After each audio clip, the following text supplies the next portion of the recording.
Hi ಸ್ನೇಹಿತರೆ, ಗೃಹಲಕ್ಷ್ಮಿಯ 12ನೇ ಕಂತಿನ ಹಣದ ಒಂದೆರಡು ಅಪ್ಡೇಟ್ಗಳು ಇದಾವೆ. ಅದಕ್ಕಾಗಿ ನೀವು ಈ ವಿಡಿಯೋನ ಪೂರ್ತಿಯಾಗಿ ಕಂಪ್ಲೀಟ್ ಆಗಿ ಕೊನೆವರೆಗೂ ಕೂಡ ನೋಡಿ, ನಿಮಗೆ ಮಾಹಿತಿಯನ್ನು ಪೂರ್ತಿಯಾಗಿ ಅರ್ಥವಾಗುತ್ತದೆ. ಸ್ನೇಹಿತರೆ, ವಿಡಿಯೋನ ಸ್ಟಾರ್ಟ್ ಮಾಡೋಣ ಬನ್ನಿ. ಸ್ನೇಹಿತರೆ, ಗೃಹಲಕ್ಷ್ಮಿಯ 11ನೇ ಕಂತಿನ ಹಣಕ್ಕಾಗಿ ವೇಟ್ ಮಾಡುತ್ತಿರುವ ಕರ್ನಾಟಕದ ಎಲ್ಲಾ ಮಹಿಳೆಯರಿಗೆ, ಆದರೆ ಗೃಹಲಕ್ಷ್ಮಿ ಯೋಜನೆಯ 11ನೇ ಕಂತಿನ ಹಣವನ್ನು ಪಡೆದುಕೊಳ್ಳುವ ಕರ್ನಾಟಕದ ಪ್ರತಿಯೊಂದು ಮಹಿಳೆಯರಿಗೆ, ಅಂದರೆ ಕರ್ನಾಟಕದಲ್ಲಿ 1,20,00,000 ಮಹಿಳೆಯರು ಗೃಹಲಕ್ಷ್ಮಿ ಯೋಜನೆಯ ಫಲಾನುಭವಿಗಳೇ ಆಗಿದ್ದಾರೆ. ಆದ ಕಾರಣ ಗೃಹಲಕ್ಷ್ಮಿ ಯೋಜನೆಯ 11ನೇ ಕಂತಿನ ಹಣವನ್ನು ಬಿಡುಗಡೆ ಮಾಡುವ ಸಂದರ್ಭದಲ್ಲಿ 12ನೇ ಕಂತಿನ ಹಣವನ್ನು ಬಿಡುಗಡೆ ಮಾಡುವ ಅಪ್ಡೇಟ್ಗಳನ್ನು ಕೂಡ ನಿಮಗೆ ಈ ವಿಡಿಯೋದಲ್ಲಿ ಪೂರ್ತಿಯಾಗಿ ತಿಳಿಸ್ತಾ ಇರ್ತೀನಿ. ಅದಕ್ಕಿಂತ ಮುಂಚೆ ನೀವು ಚಾನಲ್ಗೆ ಸಬ್ಸ್ಕ್ರೈಬ್ ಮಾಡಿಲ್ಲ ಅಂದ್ರೆ ಸಬ್ಸ್ಕ್ರೈಬ್ ಮಾಡಿ ಮತ್ತು ಪಕ್ಕದಲ್ಲಿರುವ ಬೆಲ್ ಐಕನ್ ಕೂಡ ಕ್ಲಿಕ್ ಮಾಡಿ. ವಿಡಿಯೋನ ಪೂರ್ತಿಯಾಗಿ ಕೊನೆವರೆಗೂ ನೋಡಿ, ನಿಮಗೆ ಮಾಹಿತಿಯನ್ನು ಪೂರ್ತಿಯಾಗಿ ಅರ್ಥವಾಗುತ್ತದೆ. ಸ್ನೇಹಿತರೆ ಮತ್ತು ಮಹಿಳೆಯರೇ, ಇಲ್ಲಿ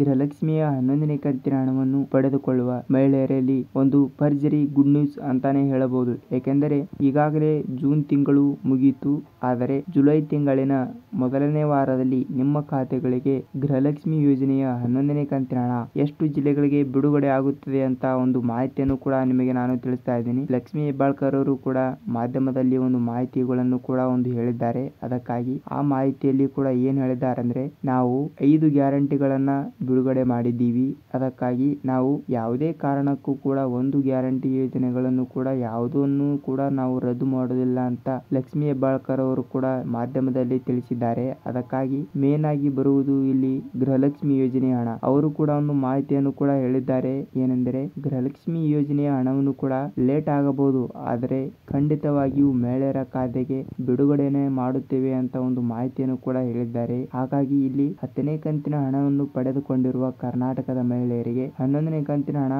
ಮತ್ತು 12ನೇ ಕಂತಿನ ಹಣ ಟೋಟಲ್ ಆಗಿ 4,000 ರೂಪಾಯಿ ಹಣವನ್ನು ಇದೇ ತಿಂಗಳಿನ ಮೊದಲನೇ ವಾರದಲ್ಲಿ, ಅಂದರೆ ಜುಲೈ ತಿಂಗಳಿನ 10ನೇ ತಾರೀಕಿನ ಒಳಗಡೆ ನಿಮ್ಮ ಖಾತೆಗಳಿಗೆ ಬರುತ್ತದೆ. ನೀವು ನಿಮ್ಮ ಬ್ಯಾಂಕ್ ಖಾತೆಗೆ ನಿಮ್ಮ ಆಧಾರ್ ಕಾರ್ಡ್ ಅನ್ನು ಸೀಡಿಂಗ್ ಆಗಿದೆ ಇಲ್ವಾ ಅಂತ ಒಂದು ಸಲ ಚೆಕ್ ಮಾಡಿಸಿ ತಿಳಿದುಕೊಳ್ಳಿ. ಏಕೆಂದರೆ ಸೀಡಿಂಗ್ ಮಾಡಿರುವ ಬ್ಯಾಂಕ್ ಖಾತೆಗೆ ಮಾತ್ರ ಹಣವನ್ನು ಜಮಾವಣೆ ಮಾಡಲಾಗುತ್ತದೆ. ಸ್ನೇಹಿತರೆ, ನಿಮಗೆ ಮಾಹಿತಿಯನ್ನು ಹೇಗೆ ಅನಿಸ್ತು ಅಂತ ಕಮೆಂಟ್ ಮಾಡಿ ಮತ್ತು ನಿಮಗೆ ಮಾಹಿತಿಯನ್ನು ಇಷ್ಟವಾದರೆ ನಮ್ಮ ವಿಡಿಯೋಗೆ ಒಂದೇ ಒಂದು ಲೈಕ್ ಮಾಡಿ ಸ್ನೇಹಿತರೆ. ಏಕೆಂದರೆ ನಿಮ್ಮ ಒಂದು ಲೈಕ್ ನಮ್ಮ ಚಾನಲ್ಗೆ ಹೆಲ್ಪ್ ಆಗುತ್ತದೆ. ಮತ್ತೆ ಮುಂದಿನ ವಿಡಿಯೋದಲ್ಲಿ ಭೇಟಿಯಾಗೋಣ. ನಮಸ್ಕಾರ.